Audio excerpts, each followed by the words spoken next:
C'est très beau poème, même si on ne comprend pas tout.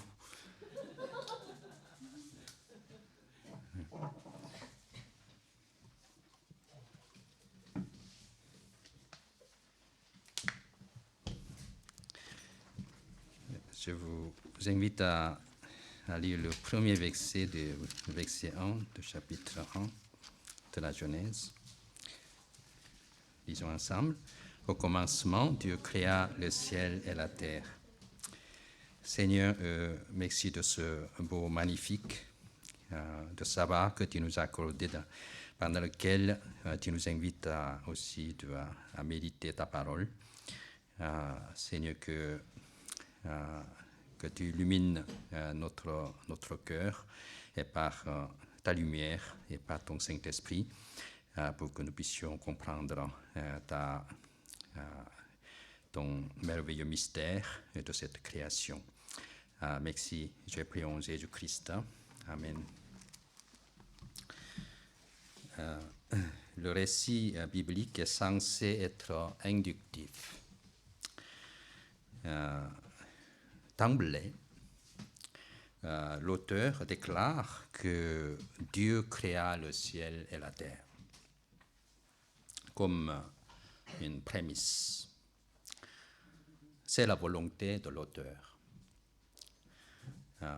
Pour comprendre même un roman, il est important de s'imbriquer dans l'esprit de l'auteur. La plus forte raison pour la Bible, dont l'auteur est Dieu. Et dont Moïse, qui est l'auteur de ce premier livre de la Bible, est inspiré par Dieu et écrit ce livre du point de vue de Dieu. Quoique la raison humaine soit un outil pour comprendre les écrits, elle est toujours limitée pour comprendre les Écritures et avoir accès à l'Logos, l'idée de Dieu. Tout pourquoi nous avons besoin de recourir à l'aide de Dieu qui nous enverrait et de son Esprit Saint pour comprendre ces Écritures.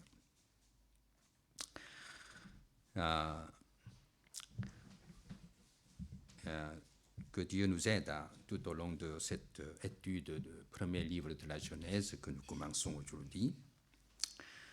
En effet, si nous étudions la Genèse proprement, nous pouvons construire une bonne base de la vie, comme un fondement solide de notre vie. Vous avez entendu quelque part, n'est-ce pas, cette parole? Un homme qui bâtit la maison, il creuse profondément et pose profondément sur le roc. Une inondation est survenue et le torrent ruait contre cette maison sans être capable de l'ébranler parce qu'elle était bien bâtie sur le fondement, sur la parole. Amen. Genèse 1 est justement ce roc vraiment solide. Moïse dit: au commencement, Dieu créa le ciel et la terre. Ici, Dieu est l'origine de l'univers et tout ce qu'il contient. Il est créateur. La création, en sens propre du terme, est une action de faire naître quelque chose du néant. Donc Dieu fit naître l'univers et de ses contenus à partir du rien. Beaucoup de gens mettent en doute ce fait à cause de l'instigation très rusée du diable. Et même les chrétiens, ils sont tentés. Mais notre Dieu est un Dieu tout-puissant, créateur. Amen. C'est une vérité inébranlable. Et donc Dieu a fait venir toutes choses à partir du néant. Ce verset en dit long d'ailleurs que de l'origine de toutes choses. Depuis la nuit des temps, les hommes cherchaient l'origine. Les philosophes grecs supposaient que les éléments visibles, très élémentaires, tels feu, eau, terre ou air, pourraient être l'origine du monde. Mais cette recherche d'origine ne tardera pas de se heurter au cul-de-sac, car on ne sait pas d'où viennent ces premières matières. Quant aux évolutionnistes qui remontent vers une entité biologique jusqu'à une unicellulaire, et ils se heurtent également à l'impasse, car on ne sait d'où vient cette cellule. Les astrophysiciens avancèrent de la théorie de Big Bang et pour expliquer l'univers qui est en expansion, en disant qu'il y a plus de 13 milliards d'années, et ces éléments se rapprochent pour former quelque chose de très dense et très chaud, et en second d'une puissance 10 puissance moins 43, et après quoi, les matières s'explosent et se dilatent. Mais de nos jours, les scientifiques sont d'accord que cette théorie est un concept posant autant de problèmes qu'il résout, et rendant cette solution peu attractive, malgré des succès à expliquer un certain nombre d'observations. Toujours est-il qu'en face de ce problème insoluble de ces matières primitives et condensées, échauffées, ils sont impuissants. Mais d'emblée, une autre vérité se dresse devant nous. Dieu créa l'univers du néant. Et ce, avec sa puissance de la parole.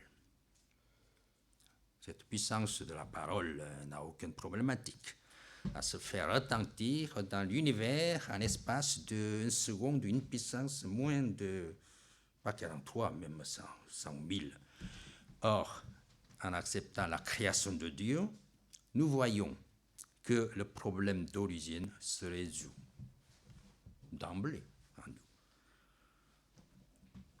Donc l'enfant n'a pas besoin de poser la question de comment il est déformé dans le monde, il est dans le monde. D'autre part, la création résout aussi d'emblée un problème très grave qui est le sens d'existence. De même, l'homme cherchait l'origine, de même, il ne cessait de chercher son sens d'existence. Les hommes modernes, à cause de systèmes très industrialisés, ils donnent de moins en moins d'importance à ce problème. D'où la multiplicité des phénomènes graves, de maladies spirituelles. L'homme perd toute sa valeur, et s'il ne trouve pas vraiment le sens d'existence, et son sens d'existence, et sans sens d'existence, on devient plein de peur et plein d'angoisse. Il risque de vivre une vie animale, basée seulement sur ses instincts premiers. Les philosophes athées d'autrefois, ou les évolutionnistes du temps moderne, ne peuvent donner la réponse à ce genre de questions de sens de vie. D'où ils sont très impuissants également pour tous ces problèmes de phénomènes psychologiques. L'homme est livré à lui-même et il vit comme un errant. Il s'avance en tâtonnant son chemin jusqu'à son moment de mort. Avant d'étudier comment Dieu créa l'univers, je pense qu'il est très judicieux. Et l'homme déçu, comme vous et moi, pose cette question, qui paraît être un peu dingue, mais très significative. Écoutez-le. Pourquoi Dieu créa-t-il l'univers?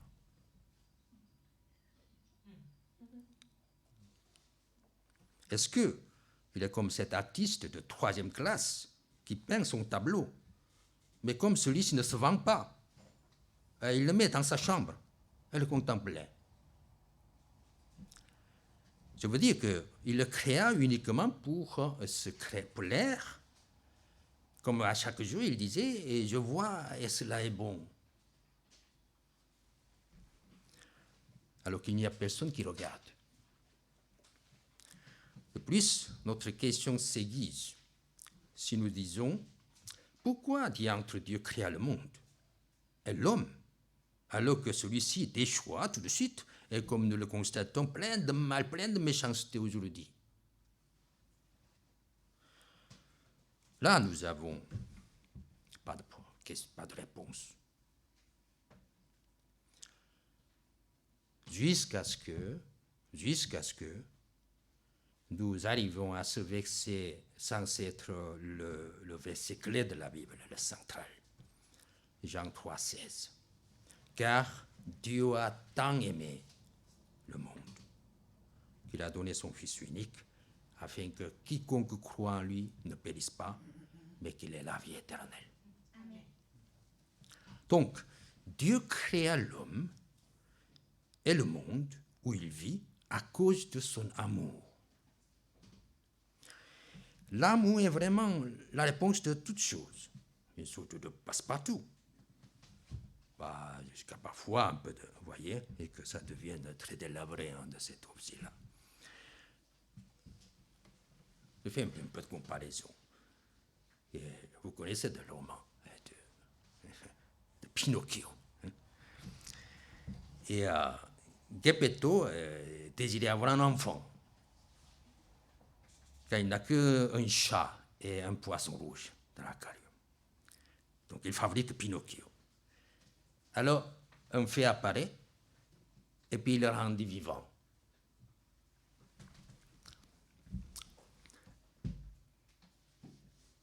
Dieu aima l'homme. Dieu aima l'homme. Dieu l'a désiré. Et il voulait avoir toujours constamment à son côté. C'est pour ça qu'il le créa. Il n'y a pas d'autre raison de cette création. Savez-vous que Dieu vous aime? Amen. Dieu vous aime. Amen. C'est pour ça que vous êtes là. C'est pour ça que vous êtes créés. Quel que soit votre état. Pourquoi suis-je né dans le monde, malgré ma volonté? La plupart se posent ces questions. La réponse unique est là. Parce que Dieu vous aime. Donc ce n'est pas parce que Dieu voulait se plaire, et comme ce peintre, ce troisième classe, qu'il a créé, mais parce qu'il veut avoir son alter ego vers qui il peut verser tout son amour. Voilà la réponse. Même si Pinocchio, il fait bêtise, Geppetto l'aime toujours. Vous ne connaissez pas l'histoire de Pinocchio, mais en tout cas, ça existe. Mais de même, Dieu, malgré la bêtise de l'homme, Dieu l'aime. Dieu l'aime.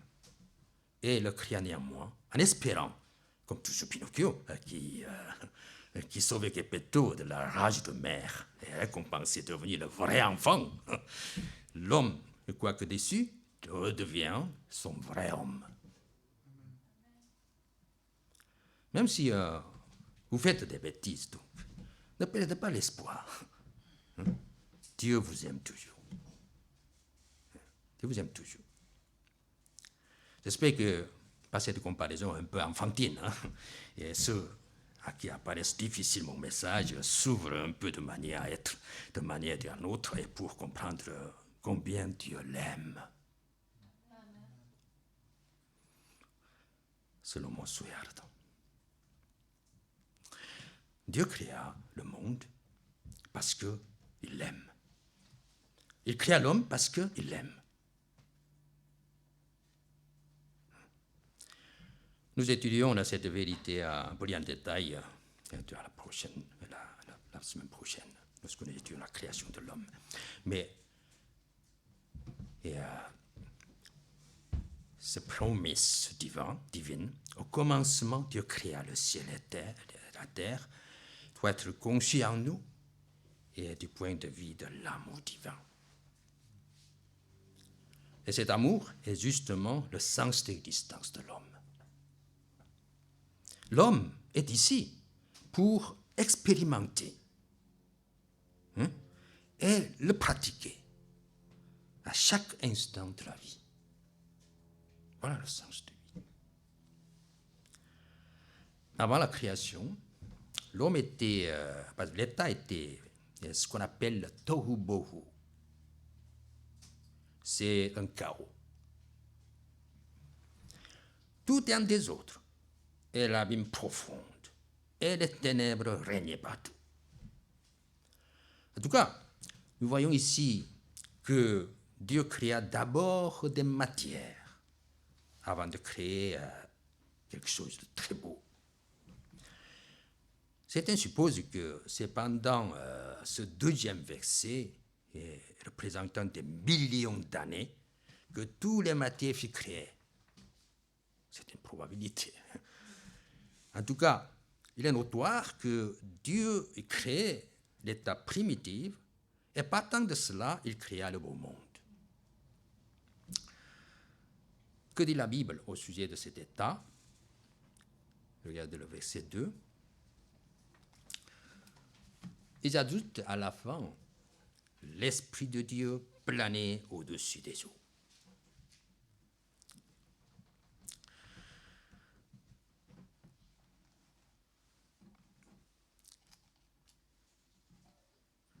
Vous savez que l'esprit en coréen, shin,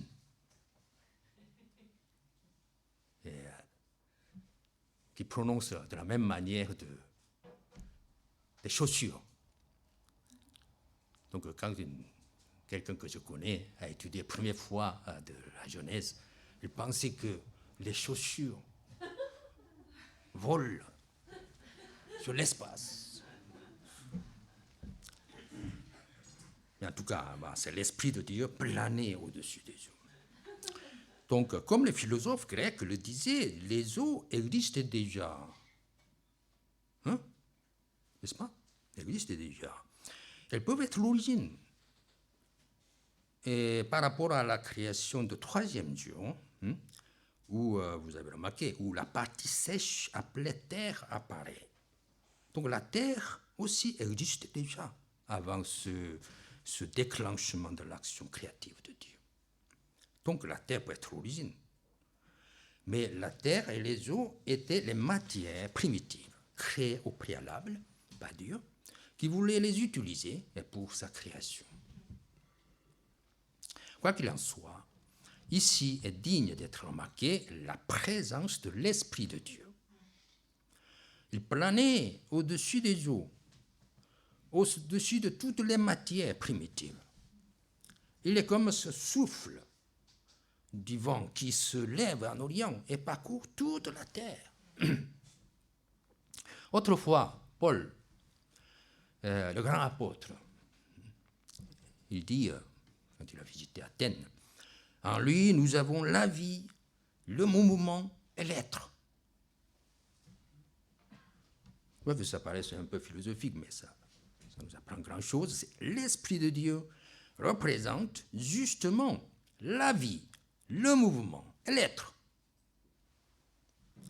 Il est comme cette poule qui couve ses petits en leur inspirant la vie et en formant le système de nerfs, moteur des mouvements. Et au final, en leur donnant l'être, identité. Pourquoi tu es poussin? Je suis poussin. Quand nous sommes dans les ténèbres, l'Esprit souffle au-dessus de nous pour qu'il confère à nous la joie de vie, la force de mouvement et le sens d'existence. C'est son travail. L'homme vivait sans sens, donc sans vie, en sorte qu'en se mouvant, il n'est qu'un innommable. Mais quand l'Esprit vient dans nos vies, tout change. Si je dis aux disciples, il est avantageux que je parte, parce que si je m'en vais, je vous envoie l'Esprit, qui est appelé le consolateur, qui conduira à chaque instant dans le chemin de la vie. 40 jours après, à la Pentecôte, comme aujourd'hui que nous, les chrétiens, fêtent, et le Saint-Esprit descendit sur les disciples, comme promis. Alors eux qui étaient remplis de peur et d'angoisse et ayant tout perdu après la mort de Jésus, reprit vie et se mouvaient avec cette agilité inexprimable pour aller partout, rendre témoignage de Jésus. C'est ça. C'est eux qui sont les témoins de la résurrection de Jésus. Ainsi, il eut le sens de l'être. Et toute l'humanité qui semble être endormie, morte, et reprit vie en écoutant ce message de la résurrection de Jésus-Christ. Il y a aussi le message de la création de Jésus, la création nouvelle. Alors, comment Dieu créa le monde? Au fil de la lecture, nous pouvons nous apercevoir que Dieu ne créa pas son monde en pêle-mêle, mais avec un ordre absolu que je vous invite à trouver. C'est très important. Et nous pouvons nous dessiner même un diagramme de cette création merveilleuse selon le jour. Je ne vais pas tout raconter, parce que déjà la lecture nous en parle. Mais en résumé, d'abord, pendant 3 jours, Dieu créa l'environnement parfait. Ensuite, il créa des sujets pour y mettre pendant 3 derniers jours. Ainsi, le premier jour, au prime abord, il créa la lumière. C'est très important, la création de la lumière. Pourquoi Dieu a créé d'abord la lumière, alors que le luminaire apparaisse le 4e jour? L'homme est un peu confus, pendant toute l'histoire humaine du passé, à cause de cela. Mais quand le scientifique éprouve que cela est vrai, parce qu'en tout ça de la luminaire, il y a de la lumière de l'univers, venant de l'univers.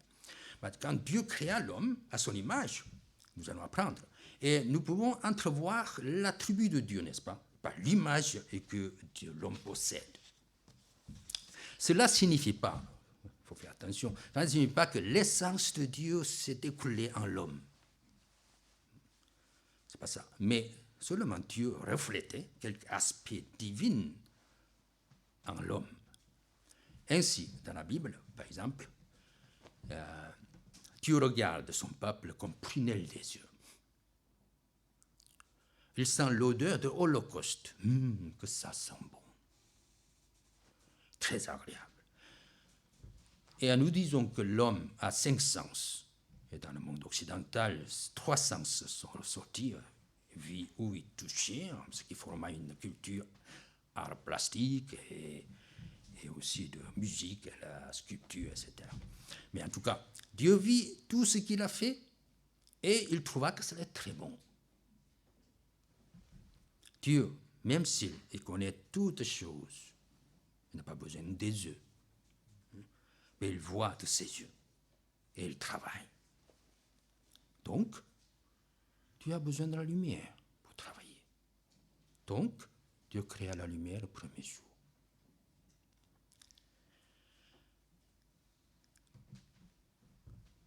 Dieu créateur fait aussi une division, une sorte de séparation pendant sa création.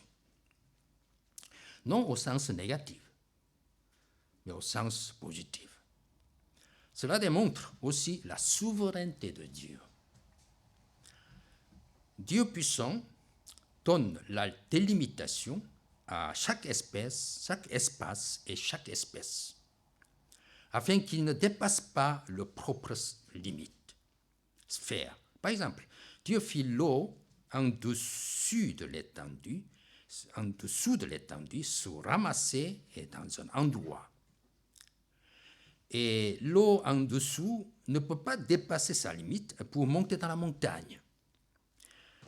Là, sûrement joue la gravitation, et sans quoi nous serons tous comme M. Pasquier dans l'espace. Mais le phénomène exceptionnels et climatiques, tels tsunamis ou de typhons, peut arriver, mais donnant beaucoup de dégâts. Mais l'eau doit retourner et à son propre domaine, et elle sera retenue en dessus de la frontière avec la terre. Il y en a de même pour les espèces. L'homme essaya de croiser l'âne et le jument pour faire naître un animal hybride appelé mulet, mais cette bête de somme ne peut se multiplier. C'est-à-dire, il est stérile. Car Dieu créa chacun selon ses espèces. Et ce principe s'applique au monde végétal. Dieu est donc quoi?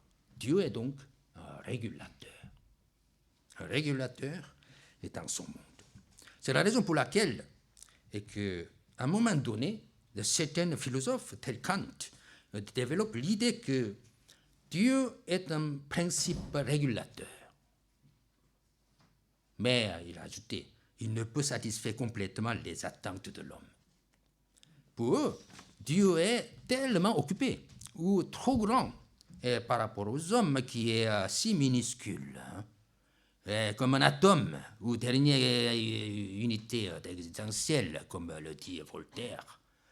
Et donc, il ne voit pas le besoin d'intervenir, et pour l'homme, le désintéresser en quelque sorte. Ce Dieu, ce qu'on appelle le théiste, ce Dieu atteint par le raisonnement humain est si froid, manque absolument de l'amour. Mais notre Dieu créateur, quoi qu'il est régulateur, il est plein d'amour. Nous avons vu, il est plein d'amour, il est plein de chaleur. Il y en a même dans le monde invisible. Le monde moderne a développé une spécialité de psychologie, car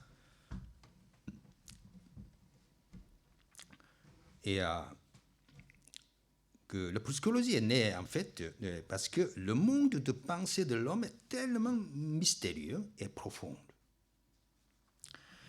Il est insondable. Alors le spécialiste a commencé par de son essai d'interprétation des rêves, pour dire blabla, quoi. Mais Dieu est inaccessible par ce raisonnement humain. Un jour, Satan fait une promenade et découvre un homme très riche. Il y a beaucoup de cheptels et beaucoup d'enfants. Elle vit très tranquillement avec toute sa richesse. Soudain, Satan se sent jaloux. Donc il décide de la détruire. Mais le problème est qu'il est un homme qui craignait Dieu. Craint Dieu. Donc il enlève toute sa richesse et tous ses enfants un seul jour. Il enlève même sa santé pour être inguérissable et dans sa maladie cutanée. Il gratte tout le temps sa peau, étant assis dans la rue. Mais il ne peut le priver de sa foi, car au final il dit, ni je suis né, ni je retournerai. Le nom de l'Éternel soit loué. Amen. Il ne pêche donc point dans cette malheur. C'est que, malgré la malignité de Satan, il est sous la main régulatrice de Dieu. Dieu détruit l'ange déchu et reste Job. Cette personne s'appelle Job. Avec 10 fois plus de richesse et sa progéniture multipliée. Notre Dieu est comme le français aime dire, chaud. Il n'est point froid. Il régule pour que le monde prenne chaque chose, à chaque être sa position, afin qu'il vive dans une paix profonde, avec un bonheur incommensurable. Donc, si on est serviteur de Dieu, on n'a pas besoin de craindre le perturbateur. Son action, ce n'est qu'un tortillement de sa queue coupée. résurrection de Jésus-Christ. Donc sinon, nous avons appris, n'est-ce pas? Nous serons considérés comme un menteur. Dieu n'est pas tout-puissant, mais nous prêchons, Dieu est tout-puissant. Dieu créateur est aussi le donateur de la vie. À partir du 5e jour, Dieu insuffle au monde la vie et le dynamisme. Amen. Le monde statique, qui manque de mouvement, devient maintenant plein de dynamisme. Et la mer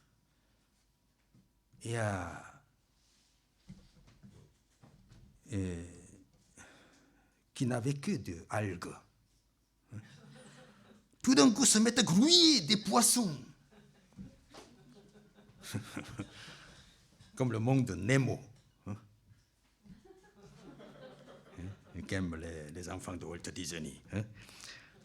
Non seulement des petits poissons comme Nemo, et comme Nemo rencontre, n'est-ce pas, dans son chemin, puis elle rencontre des grands poissons, des grands monstres marins. Et ça, ces grands monstres marins sortent de la main de Dieu. Nemo est rigolo, n'est-ce pas?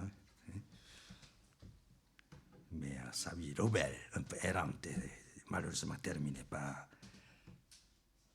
enfermement dans l'aquarium. En tout cas, il y a dans la mer des poissons rouges, des éponges, des crabes, des tortues, des requins et des baleines. Dans l'air, il y a des hirondelles, il y a des éperviers, il y a des cigognes, il y a des alouettes que les mademoiselles aiment. Et des moustiques aussi. Mais au commencement,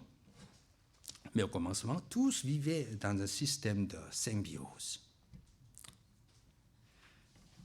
Comme les restaurateurs dans la rue et les résidents qui supportent le bruit, et on vit ensemble. J'ai dit que le monde créé par Dieu est symbiose. Le chauffeur n'a pas tout compris, il n'a pas compris tout de suite. Mais j'ai dit, on vit ensemble, et puis enfin, il a compris. En tout cas, le monde est comme ça, si harmonieux.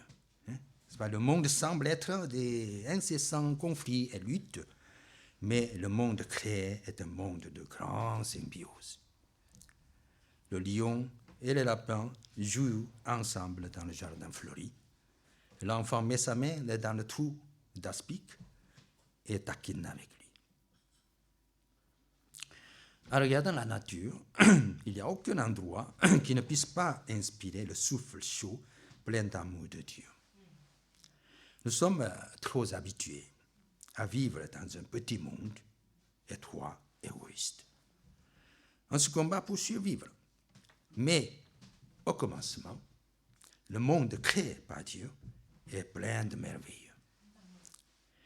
Chaque jour, c'est une exposition de la beauté et de l'harmonie. L'entrée de ce grand musée est gratuite. Il ne suffit jamais le confinement, car le virus n'a pas place.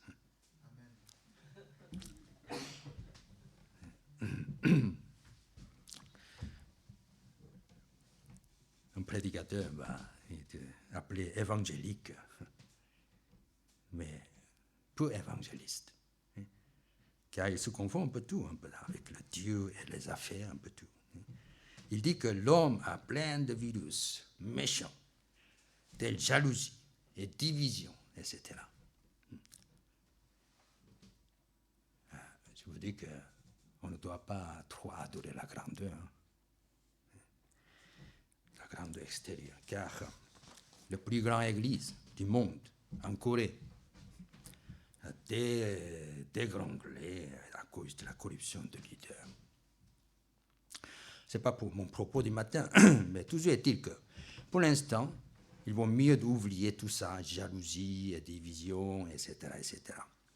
Nous pouvons jouir pleinement de l'amour de Dieu Le problème, c'est qu'une fois nés en Dieu, nous pouvons réellement faire de ça le nôtre présentement. Ce n'est pas uniquement pour le commencement, car l'apôtre Paul dit qu'en Jésus-Christ, nous sommes une nouvelle création. Nous pouvons vivre le paradis à présent, malgré cette vicissitude de la vie. Les gens veulent vivre tranquillement dans la liberté, mais ils souffrent sans cesse dans l'angoisse. Donc l'homme a besoin de contempler chaque jour le monde de création merveilleux de Dieu. À côté de son amour incommensurable, notre Dieu est plein de vie et plein de dynamisme. En lui, il n'y a pas moins de teinte de tristesse. Il n'y a pas de gamme mineure, mais il est de gamme majeure. Un pasteur que je connais exclut le quarantenaire de sa célébration de samedi. Une quarantenaire persuade une adolescente à prêcher ensemble pour inviter une nouvelle vie. Car ce pasteur affichait qu'on peut venir avec une vraie vie jeune. Sa tactique d'être inspiré de jeunes est déjà très adorable. Mais malheureusement, elle n'a pas pu convaincre personne. C'est vraiment génial, ce pasteur, je trouve, pour dynamiser son église. Amen. Dieu ne veut pas que chacun de ses enfants se dise prématurément, je suis trop vieux. Tu n'es pas comme avant, je ne suis pas comme avant. Le peuple de Dieu doit se creuser la tête. Comment affronter chaque jour le monde si dynamique et qui se déploie devant lui. Amen. En Dieu, chacun est invité à défier la vie et créer une nouvelle histoire de Dieu. Je sais que certains d'entre vous disaient, oui, je sais, sermon. Hein. Mais parfois très difficile à l'appliquer. Mais non, écoutez, frères et sœurs, le monde de Dieu est plein de souffle de Dieu. Et le propriétaire de ce souffle, c'est Dieu lui-même. Il est plein de vigueur, plein d'énergie. Comme nous avons vu au cas de Job, cela ne change jamais, malgré le méchant Satan qui perturbe sans cesse. Amen. L'homme peut vivre chaque jour comme un commencement du monde. Il y a malheureusement des tas de jeunes qui vivent comme des vieillards, comme si c'est le dernier jour du monde. Ce n'est pas la volonté de Dieu. Dr. Chang, vous êtes en Corée, avec qui je communique souvent, il m'a raconté une missionnaire en Argentine. Il vient de décéder de Covid. Après le décès de son épouse, juste une semaine auparavant, de la même maladie. Après le diplôme de théologie, il entra dans un village le plus isolé du pays. Et il s'occupait des alcooliques, des toxicomanes. C'est triste le monde. Mais Dr. Chang se souvient que chaque fois que le missionnaire, dont le nom est Yonghua, ça veut dire en coréen c'est la gloire, il a pleinement glorifié Dieu. Un jour, il fait inviter au groupe des hommes politiques, très hauts hommes politiques, et dès qu'il entre dans la salle, il criait « Vive l'Argentine! Vive les Argentins! Vive le Christ !» Chaque jour, nous vivons avec plein de vie et plein de dynamisme, du paradis, car son monde n'est pas comme une nature morte. Il a été ainsi jusqu'à 4e jour. Il est nature morte. Mais du coup, la finale de la création est remplie de vie et de dynamisme. C'est pourquoi nous dansons, c'est pourquoi nous chantons, par l'inspiration de la vie de Dieu. Dieu dressa toutes conditions nécessaires comme une ambiance à l'homme qui vient. Dieu finit sa création de chaque jour avec cette acclamation que c'est bon. Il est évident que ce n'est pas un monologue pour se plaire à lui-même. Dieu veut partager cette joie de Dieu avec l'homme et que l'homme avec ses semblables. Chacun ne doit pas dire que ceci n'est timide ou casanier et jouer d'un théophlon. Dieu veut qu'il sorte de son cocon et communie pleinement avec les autres et vive joyeusement. Amen. Disons-nous donc, les uns les autres, que c'est bon, que c'est bon.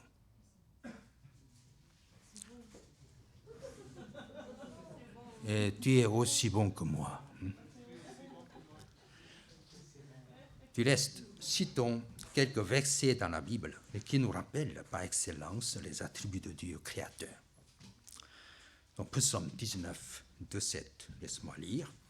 Les cieux racontent la gloire de Dieu et l'étendue céleste annonce l'œuvre de ses mains.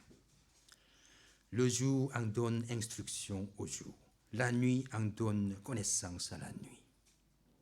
Ce n'est pas un langage, ce ne sont pas des paroles, leur voix n'est pas entendue. Le trace apparaît sur toute la terre.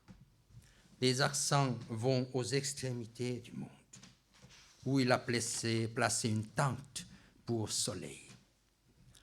Et celui-ci, semblable à un époux qui sort de sa chambre, se réjouit comme un héros de parcourir sa route.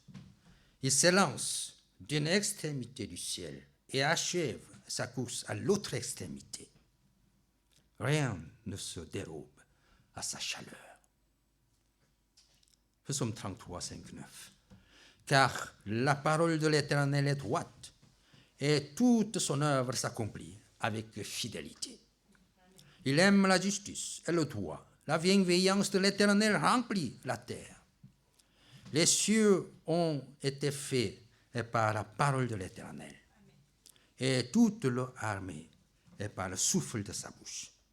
Il amoncelle à une masse les eaux de la mer, et il met les abîmes dans les réservoirs. Que toute la terre craigne l'Éternel, que tous les habitants du monde tremblent devant lui. Car il dit, et la chose arrive, et il ordonne, elle existe. Psaume 104, 6. Mon âme bénit l'Éternel. L'Éternel, mon Dieu, tu es infiniment grand. Tu es revêtu d'éclat et de magnificence. Il s'enveloppe de lumière comme d'un manteau. Il étend les cieux comme une teinture. Il fixe les eaux sur haute demeure et il prend les nuées pour son chat. Il s'avance sur les ailes du vent. Il fait des vents des messagers, des flammes de feu ses serviteurs. Il a établi la terre sur les fondements. À tout jamais, elle est inébranlable. Tu l'avais couvert de l'abîme et comme d'un vêtement. Les eaux se tenaient sur les montagnes. Ésaïe 40, 29. Ne l'as-tu pas reconnu? Ne l'as-tu pas entendu? Car le Dieu d'éternité, l'Éternel, qui a créé les extrémités de la terre, il ne se fatigue pas, ni se lasse. Son intelligence est insondable. Amen. Lisons ensemble le verset 1. Allons-y. Au commencement, Dieu créa le ciel et la terre. Merci de ce premier message de la création. Seigneur, aide-nous à être bien imbriqués dans l'esprit de l'auteur Moïse. Durant cette étude de la Genèse, nous puissions bien fonder et de la base de la vie, et pour que nous puissions être inébranlables, quelle que soit la situation, et que nous puissions glorifier ton nom durant notre vie. J'ai prié au nom de Jésus-Christ. Amen.